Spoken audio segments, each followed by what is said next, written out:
सुनने में बिल्कुल यकीन नहीं आ रहा होगा कि क्या ऐसा भी हो सकता है कि सब्जियां सस्ती बेचने पर किसी के खिलाफ एफआईआर कट जाए। जी हां, ये सच है और इतना कड़वा सच है कि आपको बताते हुए मेरी जबान तक कड़वी हो गई है। शर्म आ रही है सोच। नया पाकिस्तान या महंगा पाकिस्तान, इमरान खान के नए पाकिस्तान को पाकिस्तानियों के लिए इतना महंगा कर दिया गया है कि यहां किसी चीज को सस्ता बेचना बाकायदा एक जुर्म डिक्लेयर कर दिया गया है। जी हां, लाहौर के करीब रायविंड में एक सब्जी फरोश के खिलाफ मुकदमा महज इसलिए काट दिया गया कि वो सल्तनत इमरानिया में सब्जियां सरकारी रेट्स के मुकाबले में सस्ती बेच रहा था। सुनने में यकीन नहीं आ रहा, सुनने में बिल्कुल यकीन नहीं आ रहा होगा कि क्या ऐसा भी हो सकता है कि सब्जियां सस्ती बेचने पर किसी के खिलाफ एफआईआर कट जाए। जी हां, ये सच है और इतना कड़वा सच है कि आपको बताते हुए मेरी जबान तक कड़वी हो गई है। रायविंड के सब्जी फरोश का कसूर बस इतना था कि जब इमरान खान सरकार ने हुक्म दे दिया कि भिंडी 95 रुपए किलो में फरोख्त करो, तो उसने 73 रुपए फी किलो बेचने की जुर्रत कैसे की। एक सब्जी फरोश की इतनी मजाल कैसे हो गई कि इमरान खान के दौर में टमाटर सरकारी रेट 50 रुपए के बजाय 25 रुपए फी किलो में फरोख्त करे। वो कौन होता है जो इस महंगे पाकिस्तान में सब्जियां सस्ती कर दे और प्याज सरकारी रेट 40 रुपए के बजाय 33 रुपए फी किलो में बेचकर इमरान खान की रेट को खुल्लम खुल्ला चैलेंज करता फिरे। वो नया पाकिस्तान जहां वुज़रा एतराफ तो करते हैं कि अभी 10,000 मेगावाट बिजली इजाफी मौजूद तो है, मगर अवाम को लोड शेडिंग की मार जरूर मारनी है। वो नया महंगा और बेपरवाह पाकिस्तान जहां सरकार इतनी विजनरी है कि जून जुलाई के महीने में जनवरी वाली गैस लोड शेडिंग करा बैठे हैं और अब सिंध, पंजाब और खैबर पख्तूनख्वा की सनतों के लिए ताला ढूंढते फिर रहे हैं। इमरान खान के नए और महंगे पाकिस्तान में मुकदमात या तो अपोजिशन के खिलाफ बनेंगे या ऐसे सब्जी फरोशों के खिलाफ जो शाही फरमान ना मानते हुए महंगी के बजाय सस्ती सब्जियां बेचेगा। आपको ये सुनने में कैसा लग रहा है कि यहाँ रायविंड में, और रायविंड से चाहे आप सिंध में रहते हो, लेकिन रायविंड साहब सारे बहुत फेमिलियर होंगे कि रायविंड में यहाँ एक सब्जी फरोश के खिलाफ सस्ती सब्जी बेचने पर एक एफआईआर कट गई। कैसा सिंध में बैठे हुए एक मिनिस्टर को कैसा लग रहा है सुनने में? ये आजकल तो ऐसी ऐसी चीजें सुनने में आती हैं कि वो समझ से जरा बालातर होती हैं। एक लेवल होता है स्टूप डाउन करने का, पर शायद अब कोई लेवल ही नहीं रहे।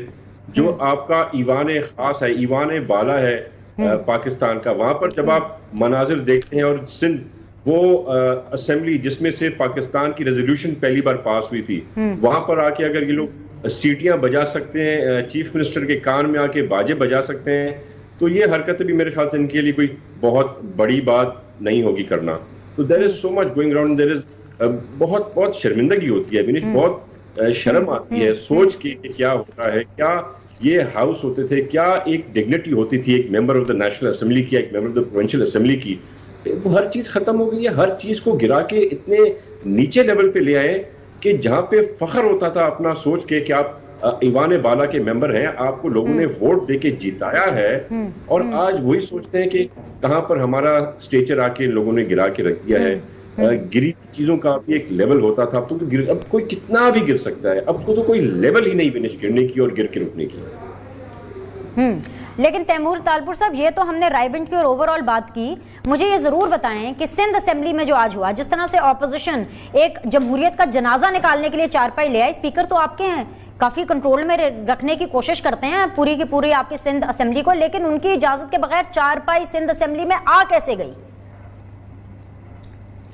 समझ से ये बात भी थोड़ी डिफरेंट है कि किस तरह से आए, किस तरह लाए, क्योंकि जो सिक्योरिटी हमारी है वो स्पेशल ब्रांच, एक डिपार्टमेंट है पुलिस का, स्पेशल ब्रांच के हवाले होती है। गाड़ियां वहां पर रुकती हैं, पर क्योंकि एमपीएस का एक स्टेचर है, एक उनको प्रिविलेज है कि उनकी गाड़ियां को बगैर एक वारंट के सर्च नहीं किया जा सकता। अगर member of parliament Sindh assembly हो या नेशनल असेंबली हो, वो ट्रैवल कर रहा है एयरपोर्ट पर भी, तो हमें वो एक ऑनर दिया गया है कि आपको स्कैनर नहीं लगा सकते, स्कैनर आपके ऊपर से पास नहीं कर सकते। अच्छा। पर अब जो ये हरकतें हैं अब तो मजबूरन हमें शायद हाथ के साथ एमपीएस को सर्च भी करना पड़ेगा, उनकी बॉडी सर्च भी लेनी पड़ेगी, अब तो उनकी गाड़ियों की डिक्की खोल के भी हमें चेक करनी पड़ेगी। तो ये खुद वही मैं बता रहा हूं, मुझे शर्म आ रही है सोच के कि हम क्या हरकतें कर रहे हैं, और इसका रिपोर्टेशन सिर्फ पीटीआई पे थोड़ी पड़ेगा या उनके एमपीएस पे थोड़ी पड़ेगा, ये तो सबके ऊपर पड़ेगा।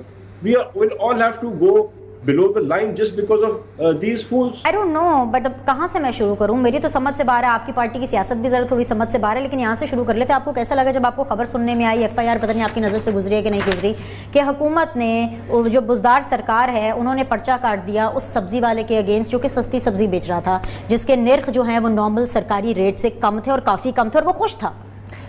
बीनेश, मुझे तो बिल्कुल हैरानगी नहीं हुई, बिकॉज आपको पता है कि जिस तरह ये अवाम को इसने शुरू में आके पहले 100 दिनों का प्लान दिया और फिर वो 100 दिनों का प्लान इनका नाकाम हुआ, तो इन्होंने कहना शुरू कर दिया कि 300 दिन का प्लान नाकाम हो गया। पहले कहना शुरू हो गया मेरे वज़रा जो हैं वो मुझे अच्छे नहीं मिले, फिर कहना शुरू कर दिया मेरी टीम मुझे अच्छी नहीं मिली, अवाम मुझे अच्छी नहीं मिली। तो आपसे स्टार्ट से मैं यही कहूंगी कि आज इन्होंने सबसे पहले एक बयान दिया जिसको मैं हैरान हो गई वो सुन के, कि ये कह रहे हैं उन्होंने वैसे आज उन्होंने नारायण में खड़े होकर ये भी बोला है कि आज हमें तो बुजुर्ग भी, मैं वही यहीं से स्टार्ट करूंगी कि आज इमरान खान ने ये बोल दिया कि मुझे बुजुर्ग अच्छे नहीं मिले। तो हमारे जो सारे बुजुर्ग हैं जिन्होंने पाकिस्तान के लिए इतनी मेहनत की वो क्या सोचते होंगे, लेकिन ये जरूर है कि आने वाली जनरेशन ये जरूर कहेगी कि हमें ये वजीर आजम सिलेक्टेड अच्छे नहीं मिले जिन्होंने मुल्क को 14,000 बिलियन का कर्जा लेके अवाम को महंगाई, बेरोजगारी, 2 करोड़ लोगों को गुर्बत की लकीर के नीचे और 50 लाख लोगों को बेरोजगार किया, ये जरूर कहेंगे। लेकिन मैं सबसे पहले मैं स्टार्ट इसी से करना चाहती थी कि इन्होंने जो आज बात की, चाहे जिस मर्जी कॉन्टेक्स्ट में की, कि हम बिलीव करती हूँ कि ग्रीन पाकिस्तान होना चाहिए, इन्वायरमेंट के लिए हम स्टैंड करते हैं, लेकिन ये चीज कहना कि हमें बुजुर्ग अच्छे नहीं मिले, this is a very hurting sentiments for those people who have done so much for the creation of this country. 1 second, मुझे ये रायबंड वाली बात सुन के जो इन्होंने एफआईआर काट दी बिल्कुल मेरी नजर से गुजरी, मैं बिल्कुल हैरान नहीं हुई।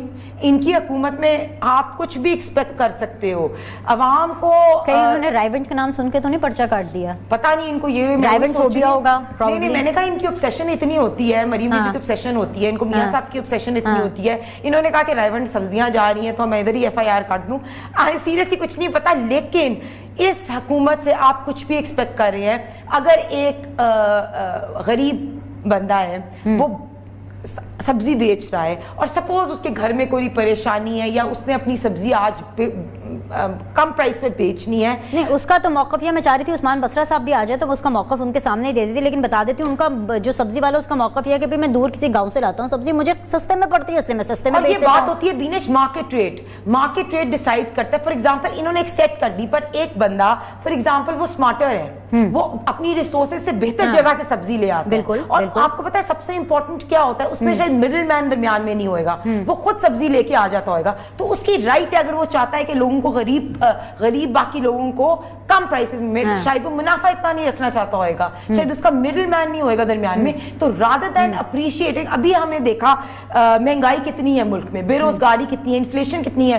अब देखिए मियां साहब के टाइम में जब हम 2013 में आए, सबसे बड़ी जो प्रॉब्लम थी वो थी दहशतगर्दी और वो थी लोड शेडिंग। इन्होंने क्या किया, ये इतनी नाअहल हुकूमत थी, इनकॉम्पिटेंट, कि इन्होंने बिजली की लोड शेडिंग कर दी।